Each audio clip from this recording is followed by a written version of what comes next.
Welcome to Leader IQ, where we share the stories of leaders in brand and retail so you can learn what led them to find success in their careers while giving you an intimate look at how they made foundational decisions along the way.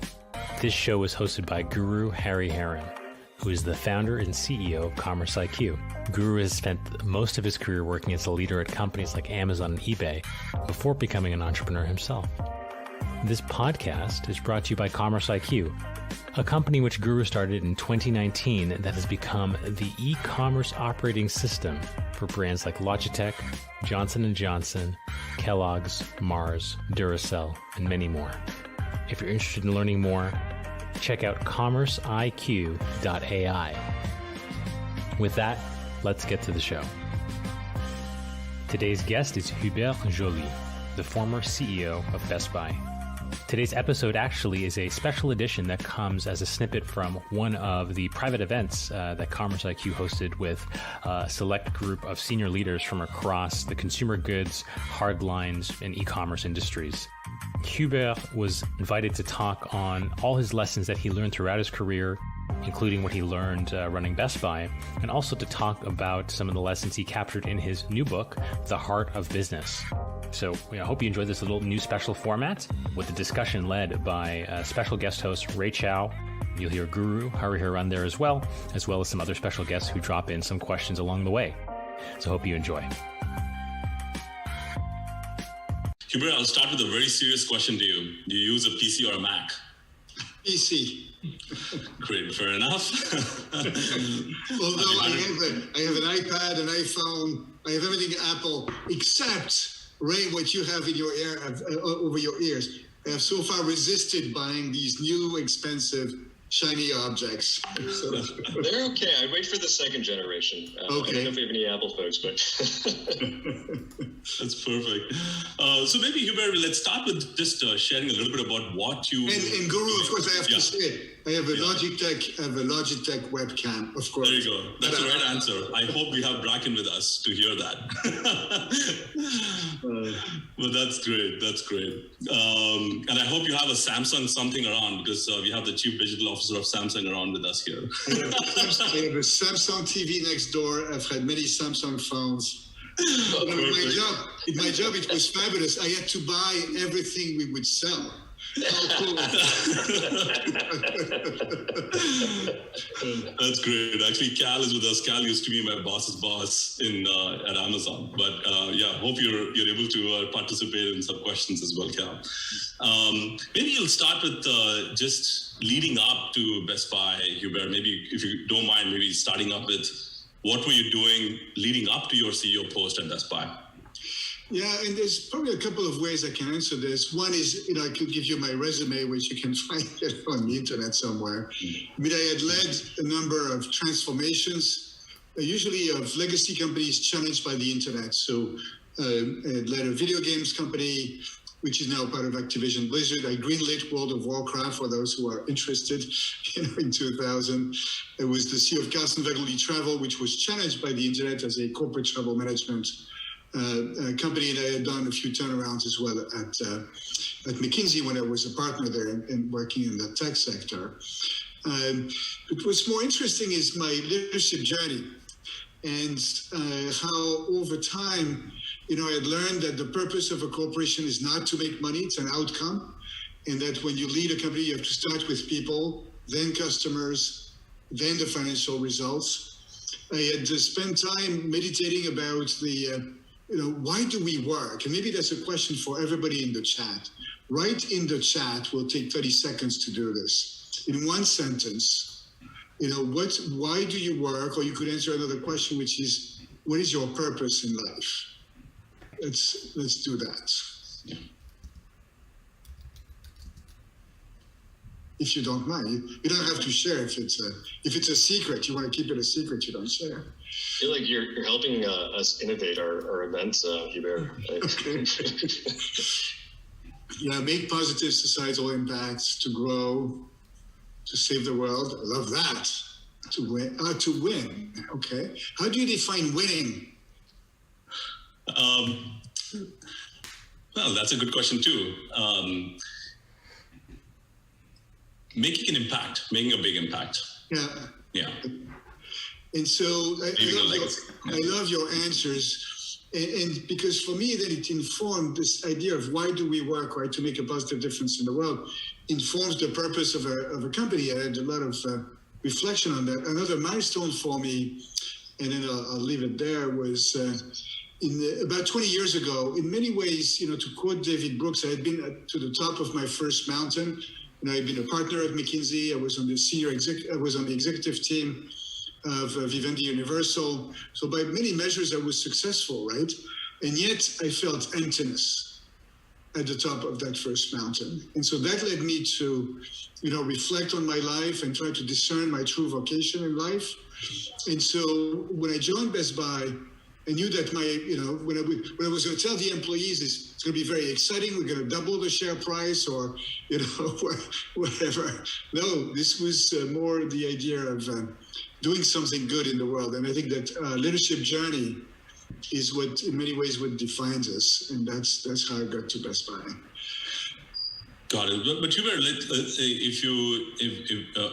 during the time when you were brought into and you came and joined Best Buy, and let me play a skeptic over here. At that time, Best Buy was having a hard time, and you were brought in to turn it around. So it may sound a little bit hairy-fairy to a skeptic to say, well, let's talk about purpose, but wouldn't you start with just trying to survive and trying to get ends meet and then leading up to the purpose after you figured things out and stuff? So help us understand how, Yes, if I had joined the company and said, let's spend 6 months defining our philosophical purpose, that would not have been impactful. And at the same time, when I joined Best Buy, everybody thought we were going to die. And the big advice I was getting is cut, right? Close stores, cut headcount. And I thought that this was not what we should do. What I was finding is that in many ways, the world needed Best Buy, right? As customers, for some of our electronic purchases, it's actually helpful to be able to touch and feel the product and be able to ask questions or get support. So customers needed Best Buy, and also the vendors needed Best Buy, right? Because you need a place where to showcase the fruit of your billions of dollars of R&D investments. And so the problems were not with the market or the strategy. The problems were all self-inflicted. Right? Our prices were too high. We're not competitive. The online shopping experience was horrendous. The supply chain speed of delivery was too long. The shopping experience in the stores had deteriorated, and the cost structure was too high. Right? So the good news with self-inflicted problem is that you can actually solve them, yourself, because they're self-inflicted. But the overall approach was quite human-centric. Of course, I could describe what we did. Right? We matched Amazon prices. We invested in the shopping experience. We invested in supply chain. We ship now as fast as Amazon, same day, next day. We invested in the stores. The creative thing we did was these partnerships with the world's foremost tech companies. Maybe we'll come back to this, but with Apple, Samsung, Microsoft, Sony, LG, Amazon, Google, and the carriers and so forth. But the key thing we did, so that's the what, but more interesting is the how. And the how was very human-centric. I started, the first week on the job was spent working in a store, listening to the frontliners. Because the frontliners knew what was working and what was not working. And so that was, and of course, once they had shared what needed to be done, then doing it was the right thing. It was also human-centric because you need to make sure that you have the right team at the top. So I made some changes there. So it's people first. It's also people last. In my turnaround manual, Guru, cutting headcount is done as a last resort. You first grow the revenue. If you're going to cut costs, and we did take $2 billion of cost out, you first focus on what I call non-salary expenses, which is usually the bulk of the cost structure, everything that has nothing to do with people. And then you cut headcount only if you have to. And then the bulk of the effort was not so much defining what to do, but creating energy. For me, that was a big leadership lesson. Our role as a leader is not so much to come up with the right strategic answers. I mean, yes, we need to do this with the team, but the bulk of our role in many ways is to create energy In physics, we learned that energy is a finite resource. In a human organization, it's not, right? You can create it. If you co-create the plan, that's going to create energy. If you get going, celebrate the small wins, be vulnerable, talk about the problems, and have teams working on it. So why we were not explicit around our purpose, it was a very human-centric approach, and also an approach where we embraced all of the stakeholders. We continued our recycling program. We started Best Buy Teen Tech Centers for disadvantaged teenagers and so forth. So different flavor than your typical turnarounds.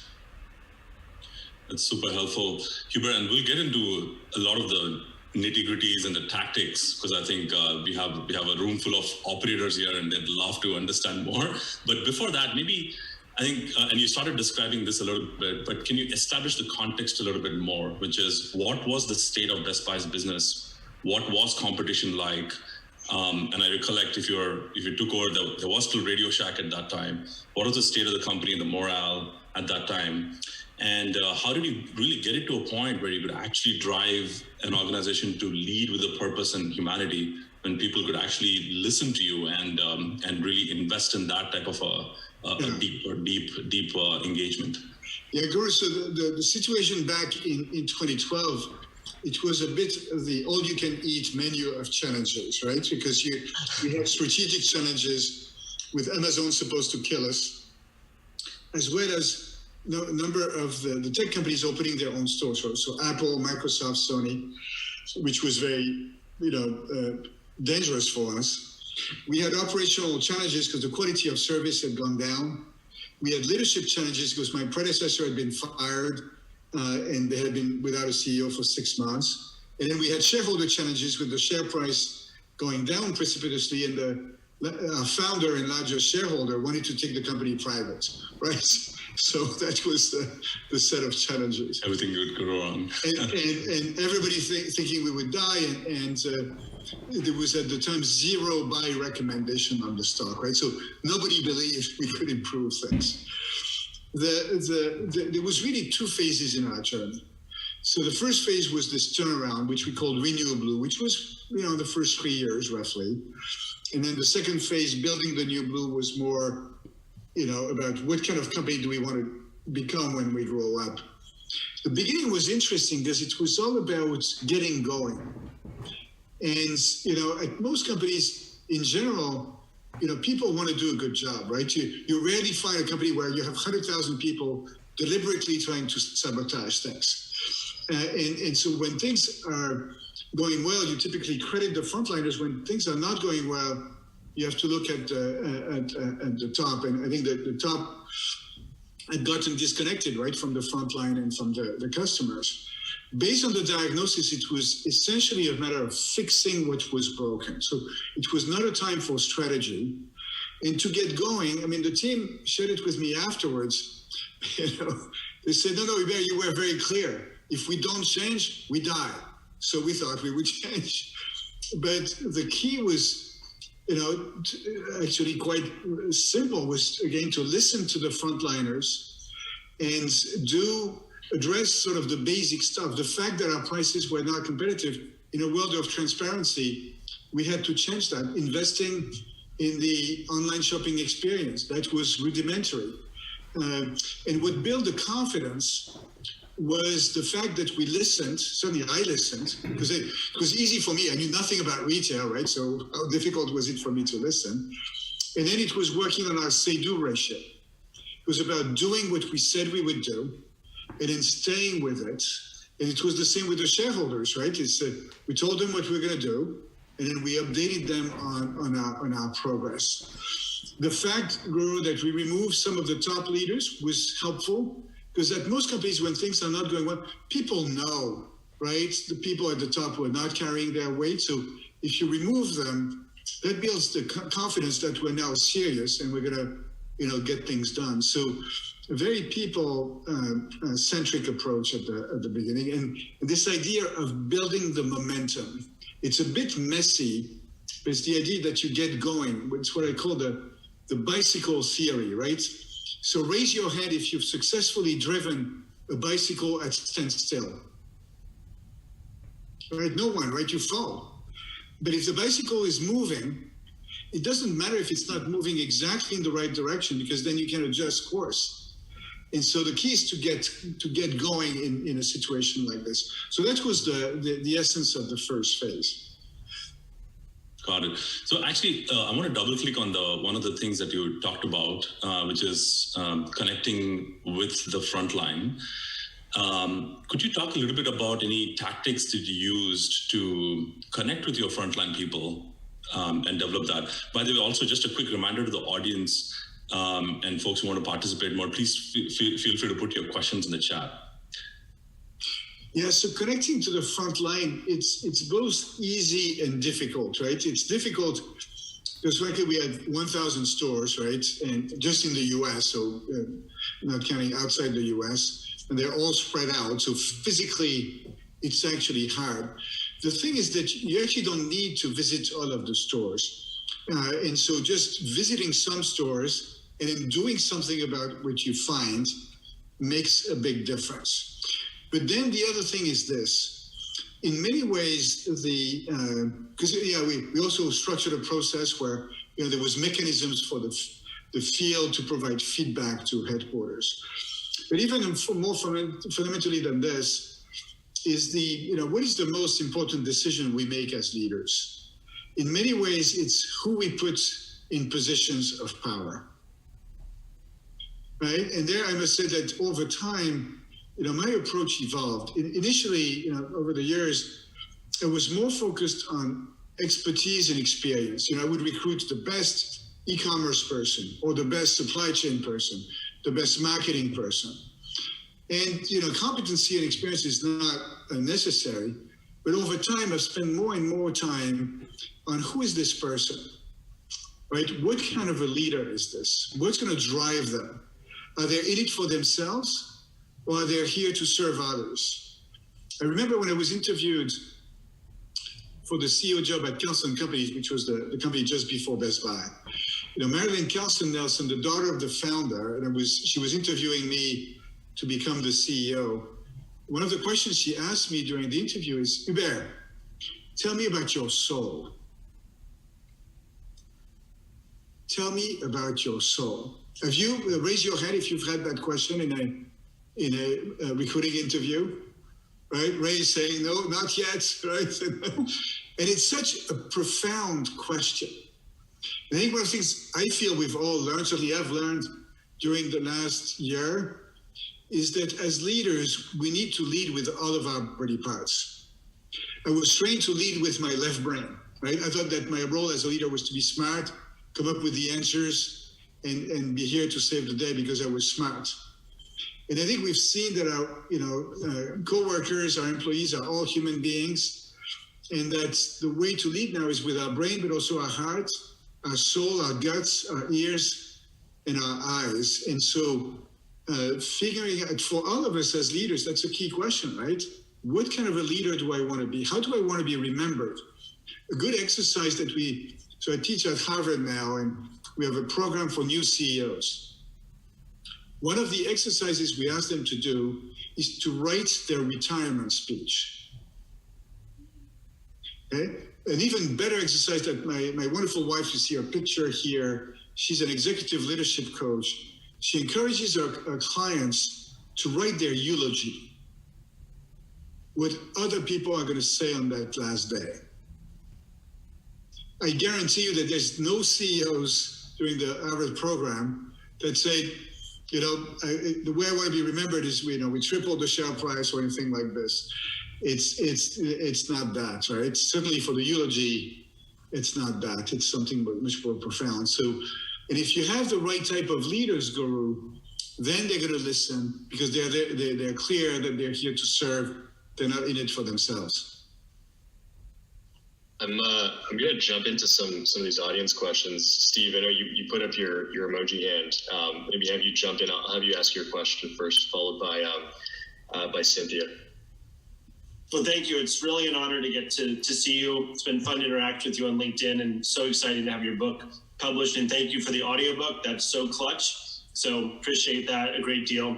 I was thinking last night as current Seattleite, but I spent 10 years in Minneapolis. I'm so proud of your story, and you stayed one of my favorite retailers. So I am so grateful for that. And I'm spending now more at Best Buy than I ever have, and I'm very proud to do that. And that wouldn't be the case if not for you.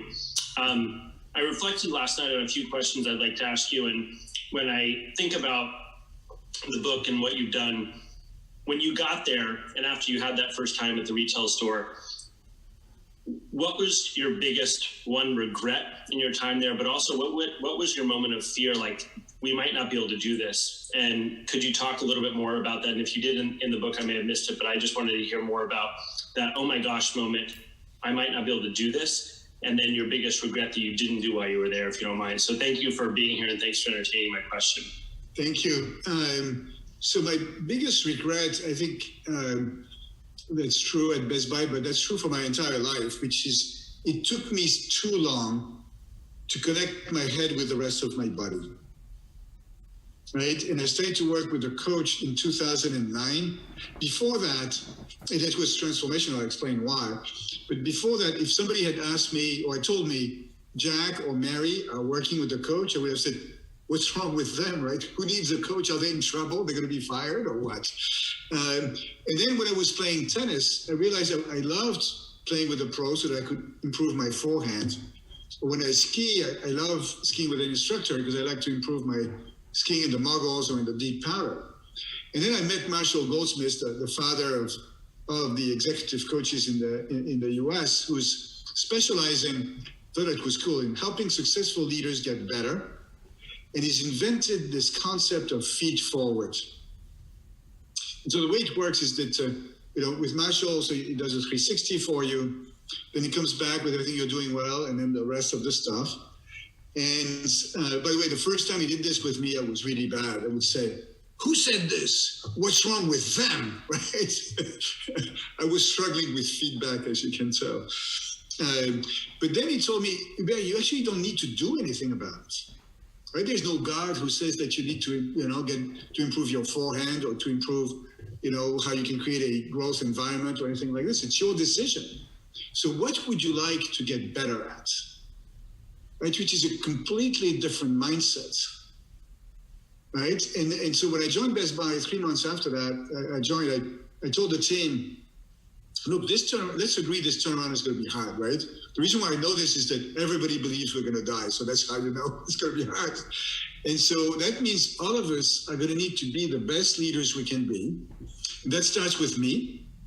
Certainly includes me, but let's say it starts with me. And so F. Marshall is going to come in and ask you for feedback. So he did this thing. And then I stood up in front of the team and said, thank you for for the time you've spent and the feedback you've given me. On this basis, I've decided to work on 3 things. Number 1, number 2, number 3. And I'm going to follow up with you to ask, for advice on how I can get better at number 1, number 2, number 3. And then, 4 or 5 months from now, I'll follow up with you to see how I'm doing. And so it's the idea that as a leader, we can be vulnerable. In fact, that's the way to lead now. My favorite phrase now is, my name is Hubert, and I need help.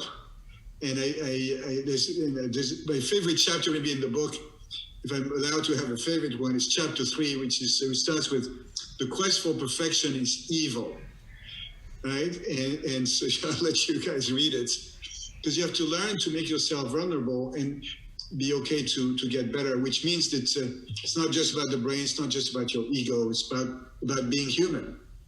So my regret is to have taken too much time to get there. Moments where I was scared, not really, and maybe it's a mindset, maybe it's a Buddhist mindset. I don't control the outcome. It's actually, and also in the Gita, I think it's very explicit. And also in Japan, in Kyoto, you also have this philosophy. So the idea, you focus on efforts, not the results. I cannot control the results, but I can do my best. I can control what I can do. It's a very deep philosophical point, the idea of doing my best. And so we had a few curveballs, Steve, along the way. In January of 2014, our share price goes down, from 39 to 26 in one day. How do you deal with that? Or another time, 2 weeks before Black Friday in 2014, the authorities tell us that we think that you may be the next retailer to be breached from a data breach standpoint. Which, if you're Best Buy 2 weeks before Black Friday, I guarantee you that's not a good thing, right? And so I say it's what it is. And so the next day we gather the crisis response team, and I could have been depressed, afraid, or looking for somebody who would be guilty, who forgot to close the back door, No, I said, look, nobody would dream to have a data breach 2 weeks before Black Friday. But here, we have it. But let me tell you, I couldn't be more excited to have the opportunity to be part of this team that's going to deal with this crisis. And based on, how we're going to lead, this will allow us to make a big difference on the company and the rest of its stakeholders. And I couldn't be more excited to work with you guys, given your talent and your heart. So let's get on with it. And so it's this matter of this idea, I'm not the product of my circumstances, but I'm product of my decision. I get to decide how I show up, and then I do my best, and then the results be the results. It's not at all what they teach you at McKinsey or at business school, right? But I think it's very profound. Hubert, that's incredible. Cynthia, I think I'm gonna have you go next with your question on trust. Oh, you're on mute. Hubert, I'll start with saying my name is Cynthia, and I need your help. I love Hubert. First of all, maybe one thing we could do is, before you ask your question, you tell me, 20 seconds on who you are, what you do. So my name is Cynthia.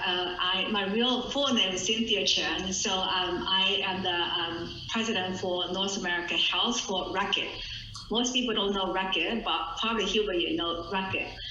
So we have brands like Lysol, we have brands like Airwick, but specifically my portfolio is OTC. So in the United States, we have Mucinex, Delsum, but we also have interesting categories, sexual well-being, such as Durex, KY.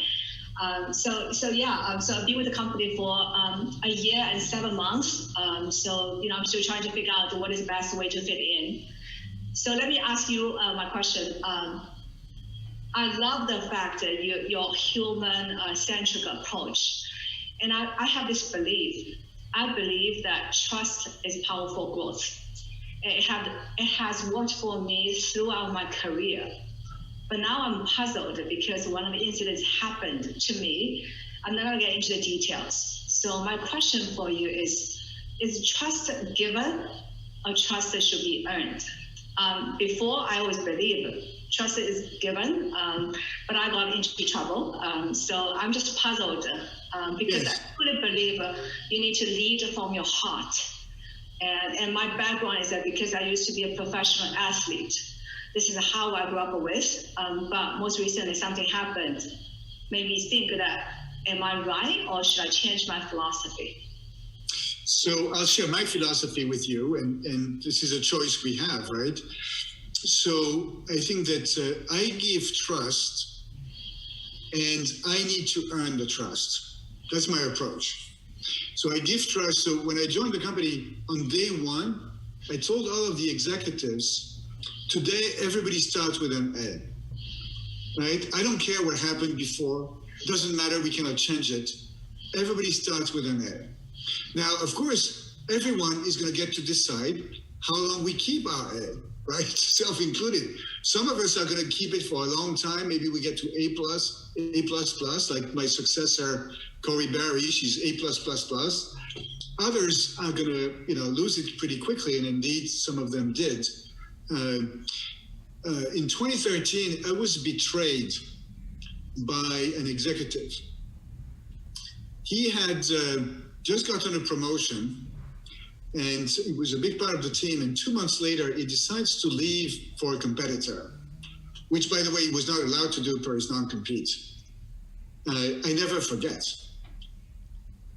right? But I'd rather start with a position of trust and be betrayed than wait for several years to really verify beyond reasonable doubt that this person is trustworthy. Now, on the other side, I feel I need to earn the trust of people. right? And certainly with our investors, when I joined, share price went down 10%, Cynthia.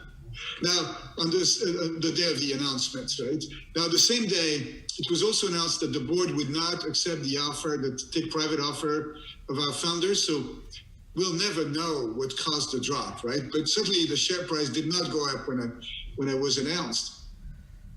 And so I felt that, we would need to gain the trust of our investors. And the way we did it is with our say-do ratio. Right, the ratio between what we did and what we had said we would do, and we knew that it would take time to build the trust. So that's how I think about it. I give my trust, and I need to earn other people's trust. Thank you, Hubert.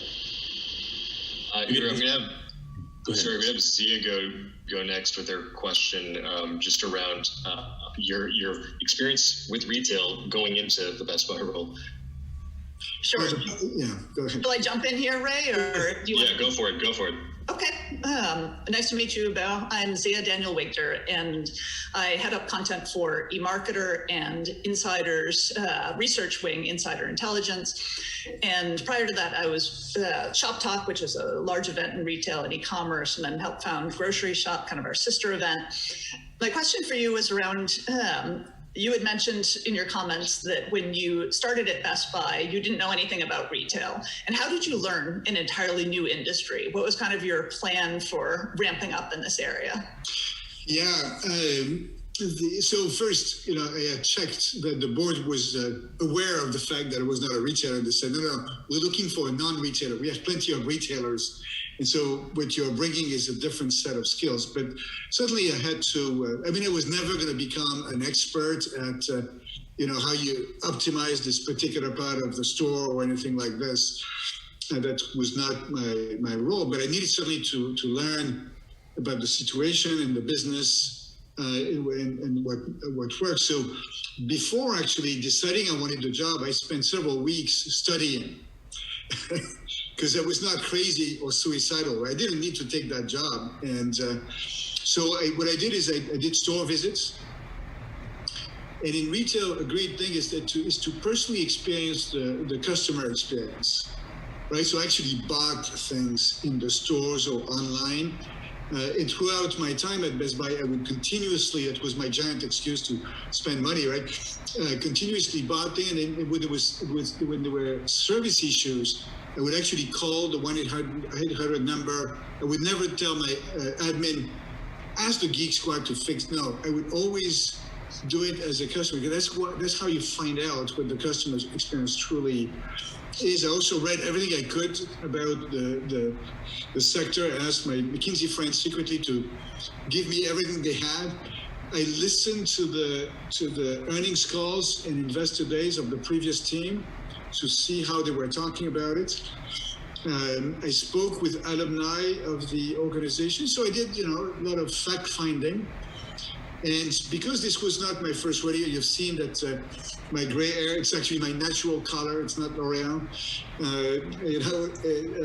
I could feel that there was enough assets to be able to effectuate a turnaround. And I could see that. I could also reason by analogy and so forth. But then when I was within the company, of course, we did all of the work with the team. And frankly, my key thing was make sure that I had the right people on the team, right? And so, for example, appointing Shari Ballard as head of stores at some point was a game changer. This woman is just extraordinary. I learned so much from her. I could never have done her job, or recruiting Mary Lou Kelly to lead our e-commerce stores at some point and so forth. So making sure we had the right leaders, recruiting Sharon McCollum. Oh my God, she had been the CFO and COO of Williams-Sonoma, and I'd never been the CEO of a public company. And of course, the street just adored her, and she knew, the drivers in the business. So I really surrounded myself by great people who knew something. And that was, and then you remain a constant learner. So here's something I learned in the last 2 weeks from Clark Murphy, who's the CEO of Russell Reynolds. So we're all familiar with IQ and EQ. He's got a new concept, which is LQ, the learning ability. And I think in this world that is so uncertain and volatile, where the curveballs as leaders we're getting every week, I mean, if you just look at the last 18 months, did anybody have a playbook on how to deal with COVID?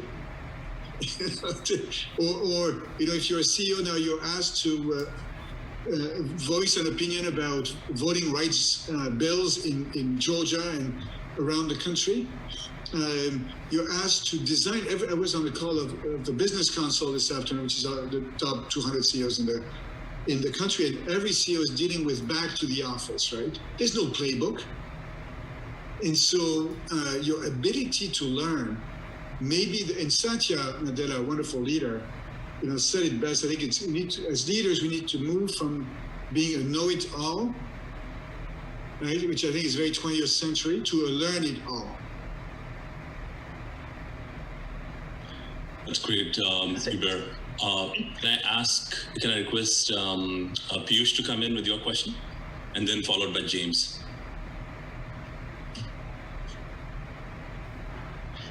Hi, Hubert. Nice to meet you. I'm Piyush Lumba.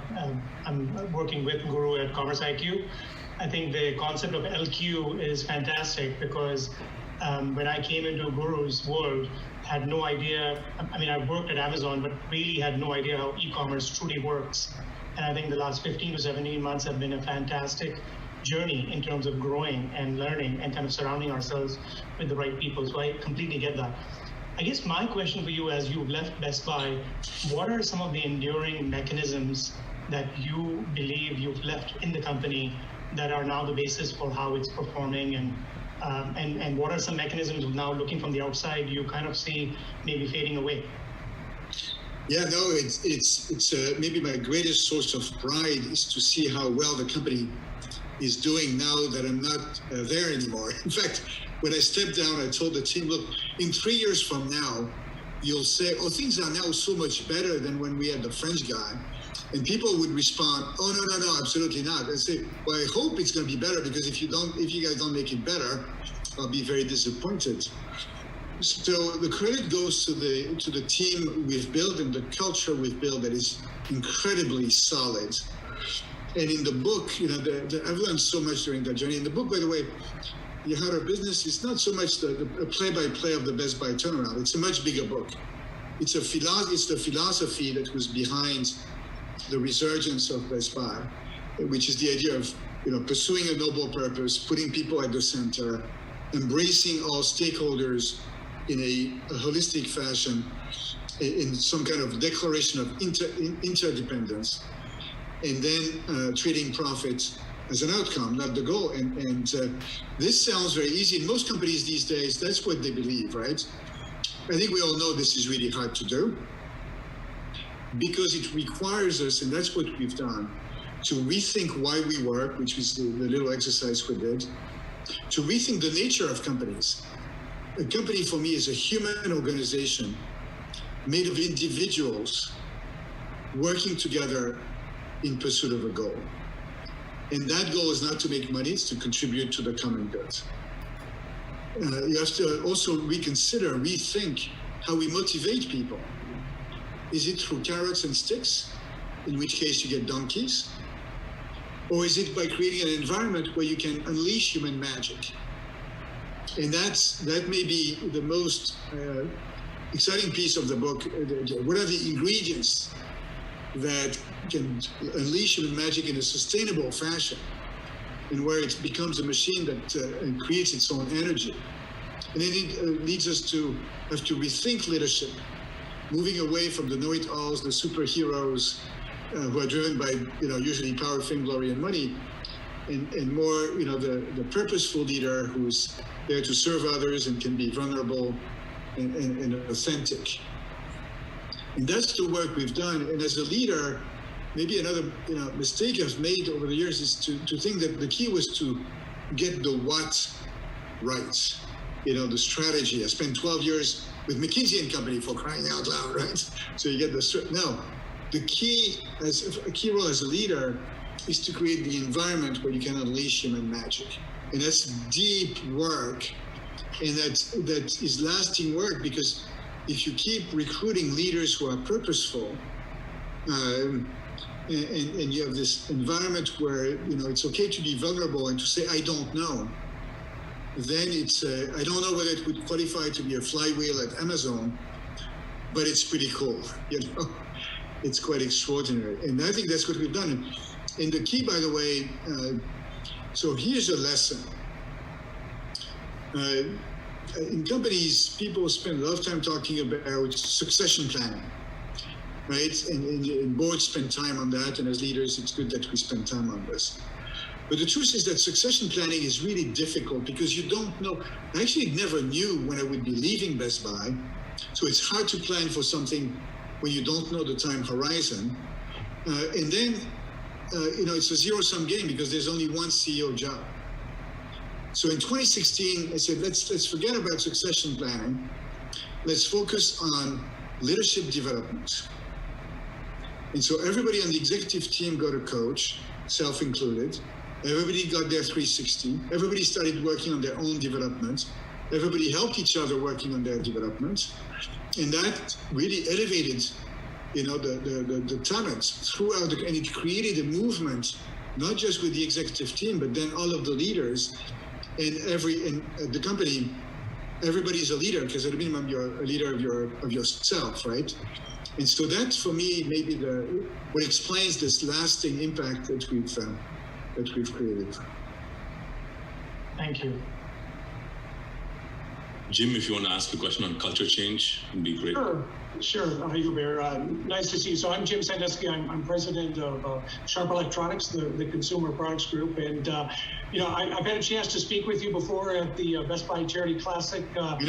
You would speak to hundreds of people at that event. And I just really always appreciated how, you'd put yourself right there in the middle of the crowd, and you'd be very approachable and just a very humble leader, and really appreciate that. So my question kind of goes back to, you may have answered it partially, but my question is around culture, right? So you were an outsider, new to retail, and obviously an outsider to Best Buy, which Dick Schultz founded the company some 30, 40 years ago.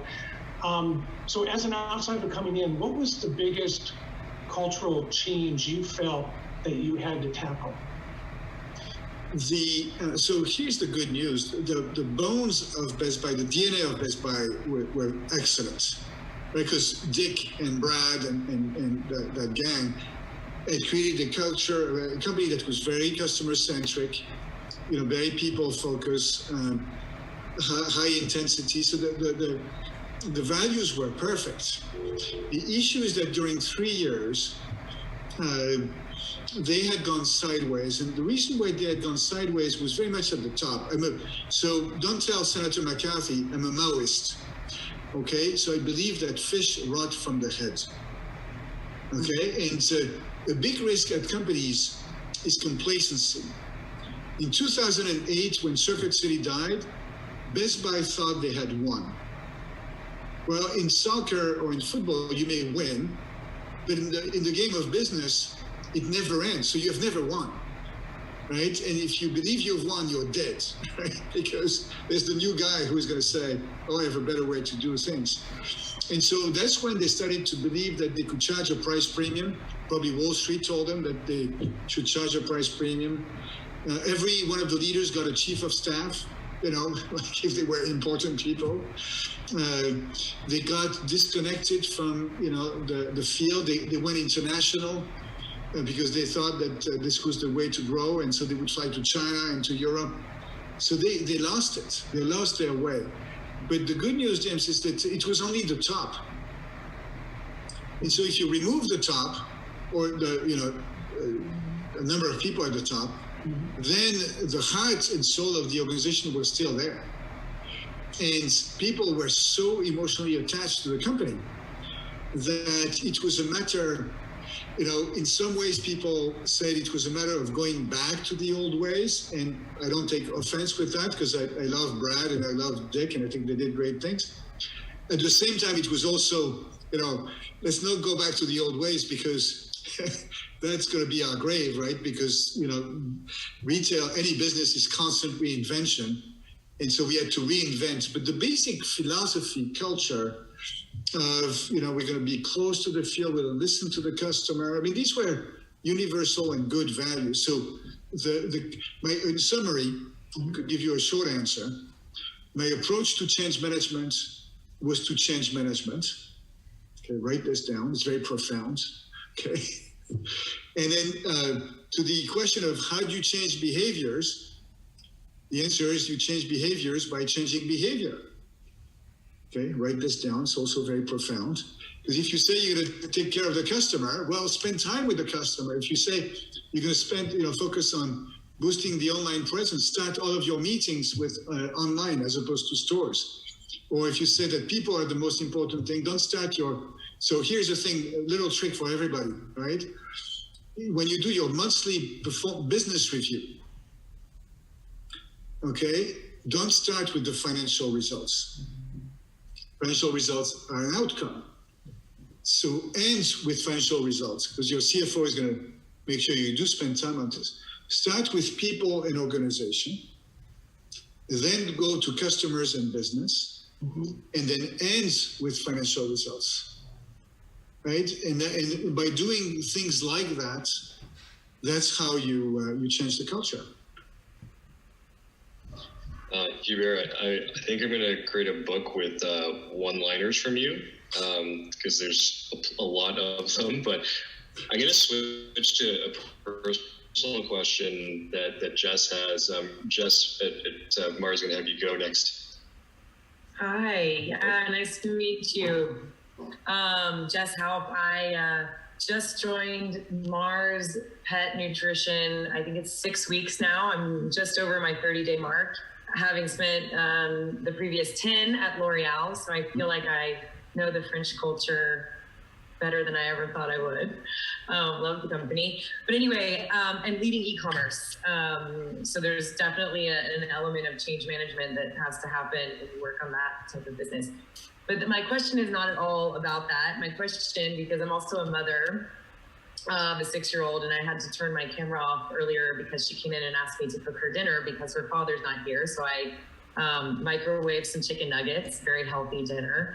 And it led me to think, what are your thoughts on work-life balance oh, look, there she is. You should come over, please. Just please. So some introductions are in order. So this is Maya. Can you say hi? Hello, Maya. Hello, Maya. Now she wants popcorn for dessert. Of course. I promise I didn't plan this, guys. So my question is, what are your thoughts on work-life balance or work-life integration? And can you really be successful in both? Or is it a myth?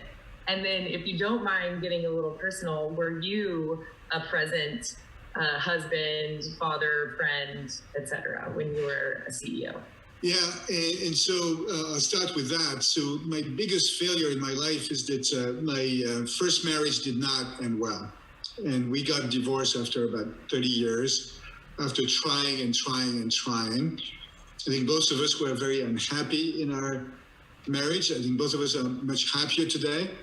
But that doesn't change the fact that my first marriage was not a success despite all of the investments in making it work.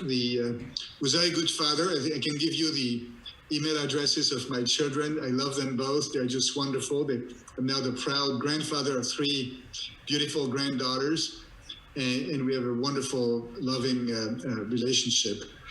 The truth, this was the truth, but additional truth, the CEO jobs they're very demanding jobs, right? I like to say sometimes that they're not full-time jobs, they're all-the-time jobs. And it's pretty intense. Now, my successor, Corey, she's a 45-year-old mother of 2 wonderful children. Now she's just amazing. She has a stay-at-home husband. So that's a secret. I mean, she's got many secrets, but that's a secret. And I think it's really helpful to her. So when you have 2 working members of the couple and children. That can be hard. It probably can be done, but certainly it's harder. In terms of the work-life balance, I hate this phrase. Because why do I hate it? Because it gives the impression that life is outside of work. Yeah. That would be crazy, because I don't know about you guys, but I work a lot still today. I work as hard as when I was a CEO. And for me, it's a joy to work. I get a great deal of fulfillment and meaning in my work. And I take it very, very seriously. So I prefer to use the phrase life balance, and being centered around who I am and who I want to be, and making sure that the life I live is the life that I'm the leader I want to be, and I try my best to be a good person, and that has to do with life balance as opposed to work-life balance. Having said that, I think in this challenging time, one of the things that certainly I've learned is that is the importance of taking care of ourselves. Right, and maybe if there's one message I'm going to leave with you, this may be the most important. All of the rest is tactical stuff on how to turn around a company. During a lockdown, right, we've all experienced lockdowns. If you cannot go outside, go inside. Right, and you guys know this, right? Make sure you spend time with yourself. Right, meditating, spending time I saw a lot of great leaders at the beginning of the pandemic reflecting on, how do I want to be remembered? What are going to be the principles that are going to guide my actions during this pandemic? So being really centered, and then taking care of yourself. So here's a question. Remember, long time ago, when we would fly on airplanes, do you guys any recollection of that? And we were told, if the oxygen mask comes down, put it on yourself first before you help others. And if you're going to be a great leader, which I know you will or are, you need to lead yourself first. And so, whether it's exercising for you, it's meditating, maybe it's journaling, maybe it's having a spiritual director or a personal board of director or a group of great friends. Find a way to, re-energize breathing. Oh my God. Before I start my class at Harvard, for 5 or 10 minutes, I meditate and I breathe. So taking care of yourself, that's the Guru and Ray, the most important message du jour, as they say in French. That's great. I think that was everybody's favorite question, and what a great answer. Thanks, Hubert. I think we have time for one last question so that we can end on time. Maybe can I call for Jason from Mattel to come in with your question, please? Yeah, thanks. Hi, my name's Jason. So I run U.S. marketing and global media and digital for Mattel. So Jess, I hope you bought lots of Barbies over the last year. And Ray, you should load up on Fisher-Price. So my question was, you talked about, I know one of your big strategies was kind of lowering price, and I think it was matching Amazon. I'm just curious what leadership lessons you could share about, how you approach something like that. And then in addition, how did you deal with your shareholders with something like, probably lowering your product margins while you were under financial pressure? Yeah, this Sharon, my CFO, called it the most courageous decision we made, right? Because it was hundreds of millions of dollars. So we went in several steps. The first decision was to match Amazon prices in stores or online, but to give when there was a difference, because prices vary all the time. And we had done a test to see what the cost would be, what the frequency would be. So we looked at it. It was still a dangerous move, because if Jeff at Amazon had decided that he wanted to kill us, he would have decided to lower the price of consumer electronics for 3 to 6 months, and we would be dead, right? He didn't do that.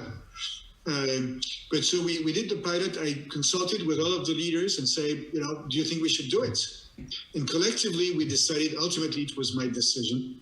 Initially, we introduced it as a test during holiday, but frankly, it would have been hard to go back. But I felt that we had no choice. In the world of transparency, it's really hard to fool all of the people all of the time. and so we had to take price off the table. And our entire strategy vis-a-vis Amazon was to neutralize them, right? Same prices, same or better online shopping experience, same speed of shipping. So call it a draw. And then we leverage our unique assets in the same way they leverage their own unique assets. And so that was the, now, of course, we knew we would need to fund it, right? And so we had a philosophy of self-funding all of our investments. So we engaged on a discipline of every year, taking several $100 million of cost out, mainly focused on non-salary expenses, eliminating waste and efficiency, so that we didn't, if you have to go back to the shareholders and say, we're going to lower margins for a few years, and in 5 years they're going to be at that level. It's a difficult conversation. Doesn't mean you cannot have it, but if you can go and say, we'll have these investments, and this is how we're going to fund them, and it's going to be self-funded. They say, okay, whatever, we'll see what comes out. But it's an easier conversation. So I'm a big believer in self-help, frankly. So that was the, did I answer your full question? I think you had a multi-layered question. I'm not sure. Well, the second one was just how you sold in the lower product margins to shareholders, but I think you just answered that. Yeah. So. Yeah. Thank you. Perfect. Well, clearly 1 hour is not enough, Hubert. There's a lot to unpack here, but we really appreciate your time. Well, Heart of Business. That's the book that Hubert just came, and you all will be receiving a copy. Hubert, and also want to remind everybody, Hubert is right now doing a lot of talks with other organizations to share these principles and go deep in organization building, which is his newfound mission, as I understand.